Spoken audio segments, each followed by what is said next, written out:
아멘. 귀한 찬양 감사합니다. 감사합니다. 옆에 있는 분들과 인사 나누겠습니다. 은혜 받읍시다.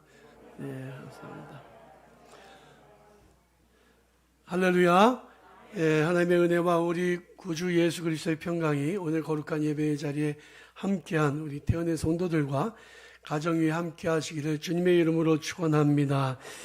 오늘 본 말씀에서 사도 바울은 이렇게 말씀합니다. 내가 확신하노니, 확신이라는 것은 분명히 믿는다라는 뜻이죠. 우리 신앙생활에는요, 믿음이 절대적입니다. 그런데 믿는다고 하지만 확실히 믿는 것이 정말로 중요한 거죠. 히브리서 11장 6절에 보면 믿음이 없이는 하나님을 기쁘시게 하지 못하나니 하나님께 나아가는 자는 반드시 그가 계신 것과 또한 그가 자기를 찾는 자들에게 상 주시는 이심을 믿어야 할지니라 라고 말씀하고 있습니다. 믿음은 우리 신앙생활에 있어서 A요, B요, C요, 마지막 Z입니다. 전부예요. 이 세상에서는 사실 믿음 없이 증명되는 것들이 있습니다. 예를 들면 해는 뜨고 해는 또 집니다. 진 해는 다시 해가 뜨죠. 그래서 우리가 이럴 필요는 없어요. 오늘 진 해가 내일은 반드시 떠오를 줄로 믿습니다. 그럴 필요 없습니다. 그건 그냥 당연한 거잖아요. 그죠? 강물은 흘러서 흘러갑니다. 제3한강교 밑을. 그래서 서해안으로 흘러갈 줄로 믿습니다. 그럴 필요 없어요. 비행기는 하늘을 날지만 언젠가는 땅에 내려오게 되죠. 올라간 비행기가 다시 내려올 줄로 믿습니다. 그럴 필요 없단 말이에요. 사람은 언젠가 죽어요. 여기 안 돌아가실 분 계시나요? 누구나 다 죽잖아요. 그렇죠? 저도 죽고 여러분들도 죽습니다. 이거는 믿음이 필요 없는 거예요. 그냥 믿는 게 아니라 자연의 법칙인 거죠. 이런 부분에 대한 지식이 많으면 과학자가 되고 그 부분에 대한 세부 지식이 많으면 박사가 되는 겁니다.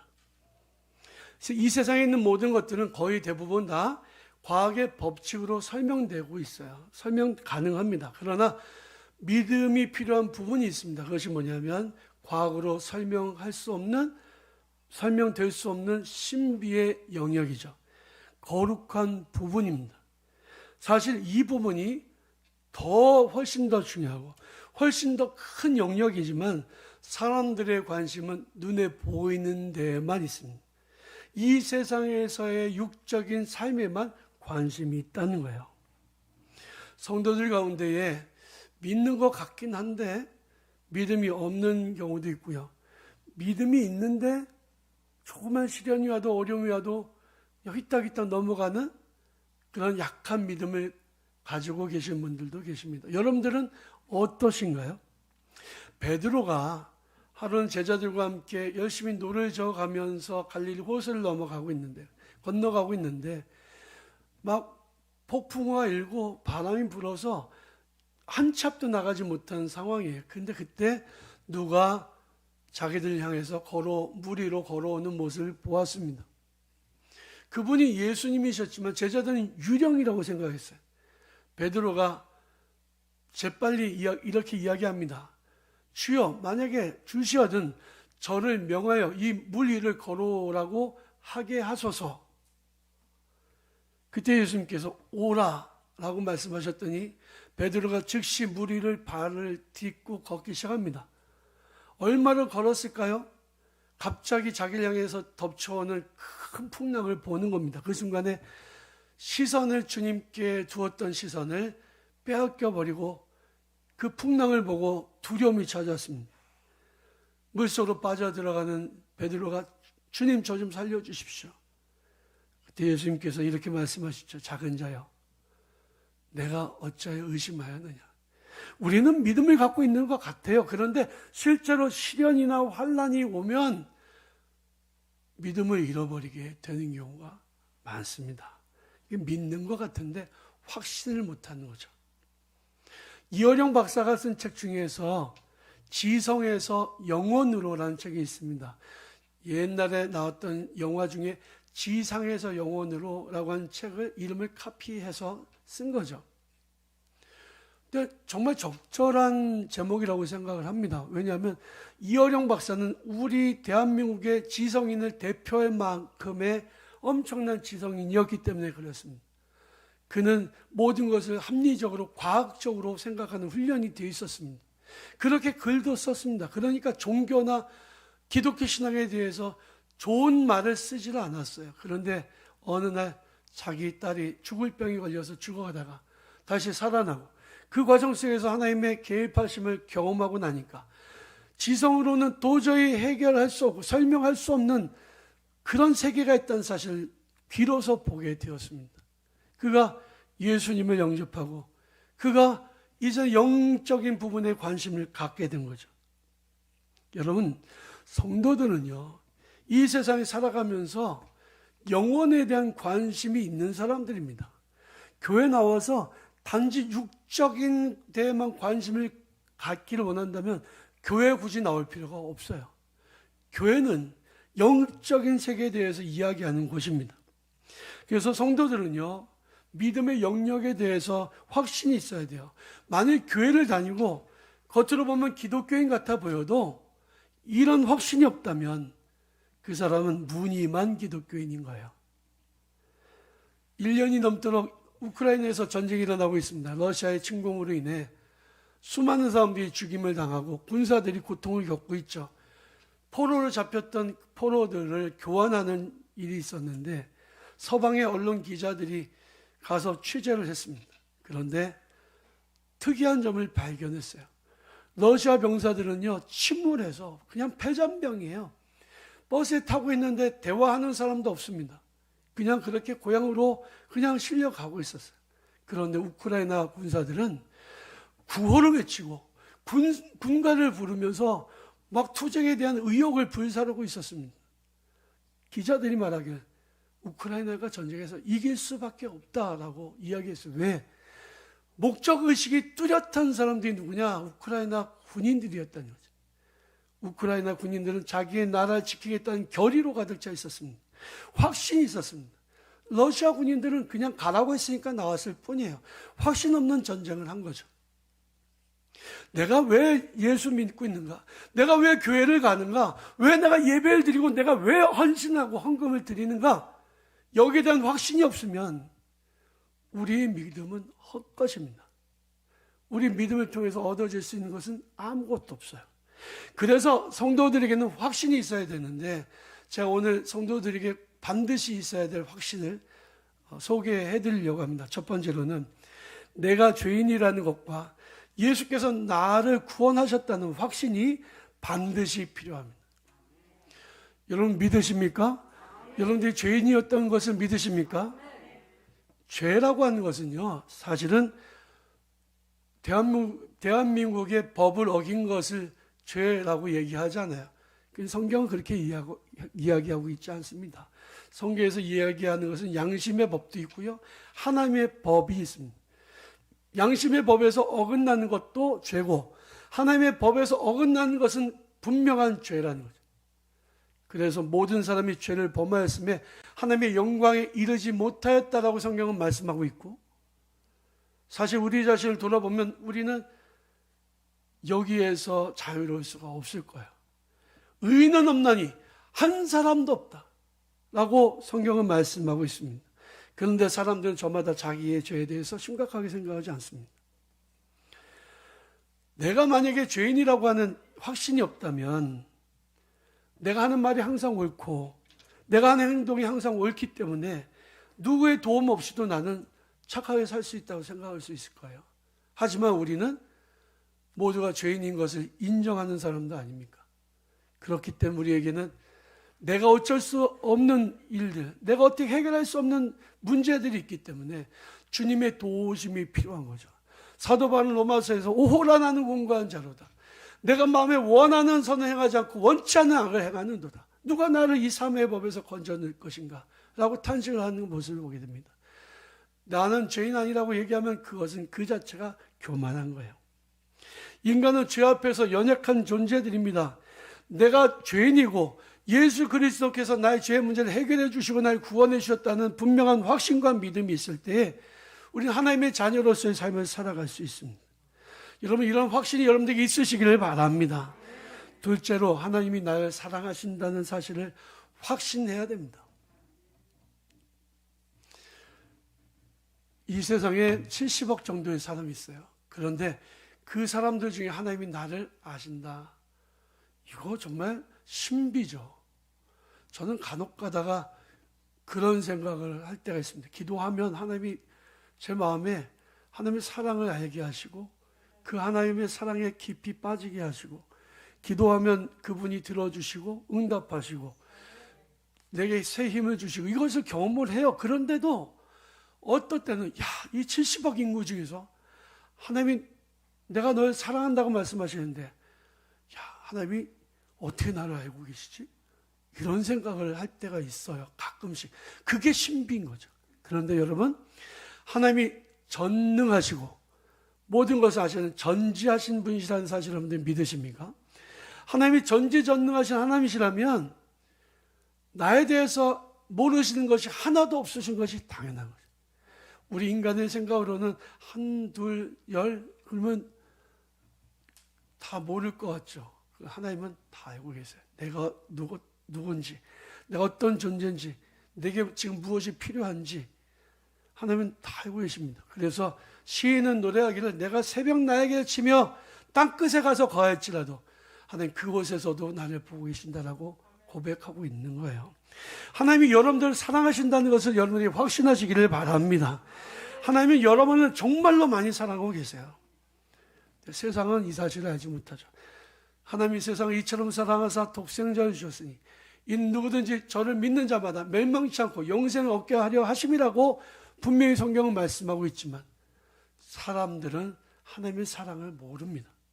하지만 우리는 하나님의 자녀들이기 때문에 하나님이 나를 사랑하신다는 사실을 분명히 확신해야 됩니다. 요한일서 3장 1절에 보면 보라 아버지께서 어떤 사랑을 우리에게 베푸사 하나님의 자녀라 일컬음을 받게 하셨는가. 우리가 그러하도다. 그러므로 세상이 우리를 알지 못하면 그를 알지 못하기 때문이다. 하나님의 사랑을 모르고 예수 그리스도의 사랑을 모르면 이 신비에 대해서 이해할 수가 없어요. 그런데 하나님은 우리를 사랑하시는데 끝까지 사랑하신다고 말씀하고 있습니다. 이 세상의 그 어떤 것도 하나님의 사랑에서 우리를 끊을 수 없다라고 사도 바울은 분명히 말씀하고 있어요. 오늘 본 말씀을 보니까 누가 우리를 그리스도의 사랑에서 끊으리요? 환난이나 곤고나 박해나 기근이나 적신이나 위험이나 칼이랴. 내가 확신하노니 사망이나 생명이나 천사들이나 권세자들이나 현재일이나 장래일이나 능력이나 높음이나 깊음이나 다른 어떤 피조물이라도 우리를 우리 주 그리스도 예수 안에 있는 하나님의 사랑에서 끊을 수 없으리라. 주님의 사랑에서 끊을 수 없다라고 분명히 말씀하고 있죠. 내가 하나님의 자녀라면 하나님의 사랑에 대한 분명한 확신을 가져야 됩니다. 여러분들 이런 확신이 있으십니까? 셋째로 영의 세계와 천국이 있다는 것을 확신해야 됩니다. 고린도전서 15장 9절에 보면 만일 그리스도 안에서 우리가 바라는 것이 다만 이 세상의 삶뿐이면 모든 사람 가운데 우리가 더욱 불쌍한 자이리라라고 말씀하고 있습니다. 영의 세계는 분명히 있습니다. 여러분 귀신도 천사도 존재하고 부활도 있습니다. 예수님 당시에 못 믿는 사람도 있었죠. 사두개인들이에요. 이 사람들은 영의 세계를 믿지 않았습니다. 단지 그들의 삶의 목표는 땅에서 성공하는 것밖에 없었어요. 그런데 그 당시에 바리새인들은 영도 믿었습니다. 귀신도 천사도 있고 죽은 자의 부활도 믿었습니다. 안타까운 건 그들이 예수님을 믿지 않았다는 게 안타까운 거죠. 그들은 영적인 세계에 대한 분명한 믿음이 있었다는 거죠. 마찬가지로 우리가 살고 있는 이 시대에도 영의 세계에 대한 믿음이 없는 사람들이 있습니다. 심지어는 교회 다니는 사람들 중에도 천국이 어디 있어? 우리가 이 땅에서 착하게 살고 우리가 하나님의 뜻을 이루며 살면 이곳이 천국이지 라고 말하는 사람도 있습니다. 여러분 천국은 분명히 있습니다. 천국은 우리가 죽어서 가는 곳이에요. 이 땅에서도 천국을 누리면서 행복을 누리며 살 수 있지만 우리가 이 땅에서 영원히 발붙이고 살 수가 없습니다. 죽음 이후에 그 피 안의 세계에 천국이 있다. 성경에서는 분명히 이 사실에 대해서 말씀하고 있어요. 과거로 설명할 수 있는 일과 과거로 설명할 수 없는 일들이 분명히 있는데, 신비한 일들이 많이 있는데, 이건 영의 세계를 이해하지 않고는 절대로 이해할 수 없는 것입니다. 영적인 세계는 우리가 보고 느끼는 육의 세계와 같이 분명히 존재하고 있습니다. 로마서 8장 5절에 보면 이렇게 기록하고 있습니다. 육신을 따르는 이는 육신의 일을, 영을 따르는 이는 영의 일을 생각하나니 육신의 생각은 사망이요 영의 생각은 생명과 평안이니라. 지난 한 주간 여러분 어떤 생각을 많이 하고 사셨나요? 영에 속한 생각을 하고 사셨습니까? 육에 속한 생각을 하고 사셨습니까? 프로테이지를 한번 생각해 보셔요. 여러분들이 몇 프로나 영적인 세계에 대한 생각을 하고 사셨습니까? 이어진 9절 말씀 보면 만일 너희 속에 하나님의 영이 계시면 너희가 육신에 있지 않고 영에 있나니 누구든지 그리스도의 영이 없으면 그리스도의 사람이 아니라고 말씀하고 있습니다. 또 11절 말씀을 보면 예수를 죽은 자 가운데서 살리신 이의 영이 너희 안에 거하시면 그리스도 예수를 죽은 자 가운데서 살리신 이가 너희 안에 거하신 그의 영으로 말미암아 너희 죽을 몸도 살리시리라 라고 말씀하고 있습니다. 여러분 성경 속에서요 영적인 세계를 빼놓고는 어떤 말씀도 성립되지 못합니다. 성경에서 세상 이야기만 찾으면요 성경은 그 가치가 없습니다. 우리 이 세상에서의 우리의 육의 세계가 무너질 때에 그때 우리는 진정한 영의 세계로 들어가게 될 것입니다. 그러니 우리가 이 땅에서 살아갈 때 최선을 다해서 충성하고 열심히 살아가는 것 중요합니다. 행복하고 즐겁게 살아가는 것 중요합니다. 그러나 항상 우리는 우리가 가야 할 천국을 사모하며 살아가야 된다는, 언제 가든 가게 되니까요. 예수님이 말씀하십니다. 너희는 마음에 근심하지 말라. 하나님을 믿으니 또 나를 믿으라. 내 아버지 집에 거할 것이 많도다. 내가 너희를 위하여 처소를 예비하러 가노니 가서 너희를 위하여 거처를 예비하면 내가 다시 와서 너희를 나 있는 곳에 너희도 있게 하리라 라고 말씀하셨습니다. 예수님의 말씀이 거짓입니까? 아니에요. 예수님은 분명히 내가 가서 천국에 너희들이 있을 거처를 예비하고 오겠다고 말씀하셨습니다. 저는 분명히 믿습니다. 우리가 죽으면 천국 갑니다. 여러분 죽으면 천국 갈 것을 확신하십니까? 그런 믿음이 있으시기를 바랍니다. 히브리서 11장 13절에서부터 말씀을 보면 이런 말씀이 나와요. 그들이 이제는 더 나은 번역을 사모하니 곧 하늘에 있는 것이라. 이러므로 하나님이 그들의 하나님이라 일컬음 받으심을 부끄러워하지 아니하시고 그들을 위하여 한 성을 예비하셨느니라 라고 말씀하고 있습니다. 천국을 사모하는 자들에게 선물로 주어지는 것이에요. 우리 모두가 천국에 대한 분명한 소망을 갖고 확신을 갖고 살아가시기를 바랍니다. 마지막으로 최후의 심판에 대한 확신이 있어야 된다. 우리가 이 세상에서 삶을 마치면 하나님 앞에 가게 되면 그래 고생했어 다 들어와 그리고 다 천국에 들어가게 하실 거라고 오해하지 마십시오. 성경은 분명히 심판이 있다라고 말씀합니다. 히브리서 9장 7절에 보면 한 번 죽는 것은 정해진 것이요 그 후에는 심판이 있으리니라고 말씀하고 있어요. 우리가 어떤 삶을 살았는지 하나님 앞에 그대로 다 드러나게 될 거예요. 그리고 다 하나님 앞에서 다 회개해야 될 겁니다. 하나하나 정산해야 될 겁니다. 하나님은 우리가 한 모든 행동이나 말에 대해서 우리에게 그 책임을 물으실 것입니다. 고린도후서 5장 10절에 보면 이는 우리가 다 반드시 그리스도의 심판대 앞에 나타나게 되어 각각 선악간에 그 몸으로 행한 것을 따라 받게 될 것이라고 말씀하고 있습니다. 또 베드로후서 2장 9절에 보면 주께서 경건한 자는 시험에서 건지실 줄 알고 불의한 자는 형벌 아래 두어 심판날까지 지키실 거라고 말씀하고 있으며 요한일서 4장 17절에 보면 이로써 사랑이 우리에게 온전히 이루어진 것은 우리로 심판날에 담대함을 얻게 하려 하심이라. 주께서 그러하신 같이 우리도 세상에서 그러하니라라고 말씀하고 있습니다. 심판의 때가 분명히 있고 그때 하나님 앞에서 우리가 담대함을 얻게 하도록 하나님이 우리에게 사랑을 주셨다라고 말씀하고 있어요. 성경을 찾아보면 하나님이 심판하실 것이라고 하는 말씀이 정말 엄청나게 많이 들어있어요. 제가 일부만 말씀드린 거예요. 사람들은 언젠가는 죽습니다. 그리고 그 뒤에 심판이 있습니다. 5달란트 맡은 종과 2달란트 맡은 종은 심판대 앞에서 두려움이 없었습니다. 그러나 1달란트 맡은 종은 슬피 울며 이를 갈며 어두운 데 쫓겨나게 되었습니다. 사람들은 모두 죽습니다. 그리고 그 뒤에 심판이 있는데 사람들은 그 사실을 모르기 때문에 함부로 죄악을 저지르고 살아가는 거예요. 두려움이 있다면 그럴 수가 없죠. 하나님 앞에 서게 된다면 양과 염소의 무리로 하나님이 나누셔서 양의 무리는 복 주시고 염소의 무리를 심판하실 것을 안다면, 그렇게 하나님을 우리가 경외하고 산다면 우리가 세상에서 거룩한 하나님 백성으로서의 삶을 살지 않겠습니까? 두려움이 없는 사람들이 함부로 행동하고 사는 거죠. 사랑하는 성도 여러분, 우리는 모두가 죽으며 하나님의 심판대 앞에 감을 믿으시기 바랍니다. 하나님 앞에 가서 섰을 때 부끄럽지 않도록 하나님 앞에서 최선을 다해서 충성하시길 바랍니다. 디모데후서 4장 1절 2절 말씀을 보면 이런 말씀이 나와요. 하나님 앞과 살아있는 자와 죽은 자를 심판하실 그리스도 예수 앞에서 그가 나타나실 것을, 그리고 그의 나라를 두고 엄히 명령하노니 너는 말씀을 전파하라. 때를 얻든지 못 얻든지 항상 힘쓰라. 범사의 오래 참음과 가르침으로 경책하며 경계하며 권하라라고 말씀하고 있습니다. 우리가 복음을 전해야 되는 것도 하나님의 심판대 앞에 가서 설 준비를 하는 거예요. 하나님 앞과 살아있는 자와 죽은 자를 심판하실 그리스도 앞에서라고 말씀하고 있죠.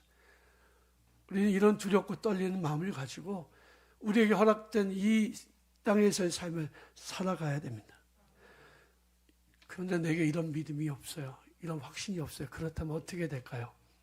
믿음은 하나님의 은혜고 하나님의 선물입니다. 그렇기 때문에 여러분들이 하나님 앞에 더욱 큰 믿음을 달라고 기도하시면 됩니다. 하나님, 제가 지금 믿음이 부족합니다. 제게 더 큰 믿음을 주십시오. 제가 더 큰 믿음을 갖기를 원합니다. 기도하면 하나님은 꾸짖지 않으시고 후해 주시는 그 은혜로 우리에게 믿음을 선물로 주실 거예요. 하나님, 나에게 확신을 주십시오. 천국에 대한 확신과 또 내가 죄인인 것과 예수님이 날 위해서 십자가에 못 박혀 돌아가셔서 날 구원하신 것에 대한 분명한 믿음과 천국에 대한 확신 허락해 주십시오. 우리가 비록 이 땅에 살지만 그렇게 될 때 우리가 하나님의 백성으로서의 천국의 나그네로서의 삶을 살게 됩니다. 여러분들은 확신하십니까? 그렇다면 여러분들은 복이 있는 분들이에요. 만약에 확신이 없다면 구하시기 바랍니다. 그래야 믿음의 승리자들이 다 되시기를 주님의 이름으로 간절히 축원합니다.